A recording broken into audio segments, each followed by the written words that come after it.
మొక్కల సంరక్షణ ప్రతి ఒక్కరి బాధ్యత అని పిడిపాక ఎమ్మెల్యే రేఖ కాంతారావు అన్నారు. ఆనాడు అశోకుడు మొక్కలు నాటితే ఈనాడు సీఎం కేసీఆర్ వన సంపదను పెంచారని తెలిపారు. భద్రాద్రి కొత్తగూడెం జిల్లా మణుగూరు మండలం రథంగుట్ట అర్బన్ పార్కులో హరితోత్సవం పురస్కరించుకుని ఎమ్మెల్యే మొక్కలు నాటారు. ఫారెస్ట్ అధికారుల బైక్ ర్యాలీని ప్రారంభించారు. ఈ సందర్భంగా మాట్లాడుతూ తెలంగాణ రాష్ట్రాన్ని ఆకుపచ్చగా మార్చేందుకు ముఖ్యమంత్రి కేసీఆర్ తెలంగాణకు అర్ధగారి కార్యక్రమం చేపట్టారన్నారు. భవిష్యత్తులో తరతరాలకు స్వచ్ఛ వాతావరణం అందించేందుకు ప్రతి గ్రామాలలో మొక్కలు నాటే కార్యక్రమాన్ని నిర్వహిస్తున్నామన్నారు.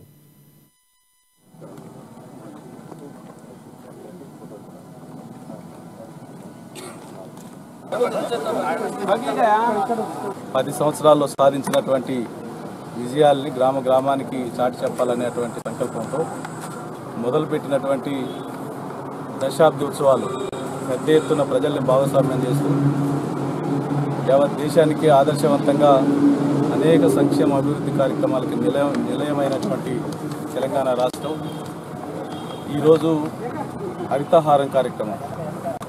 ఎందుకంటే అడవులు లేకపోతే మానవ మనుగడే ప్రశ్నార్థకంగా మారుతున్నటువంటి ఈ సమయంలో అడవుల పునరుద్ధరణ చేసి హరితహారం పేరుతో పెద్ద ఎత్తున మొక్కలు నాటి కోట్లాది మొక్కలు నాటి మానవ మనుగడకు జీవం పోసినటువంటి తెలంగాణ రాష్ట్రం.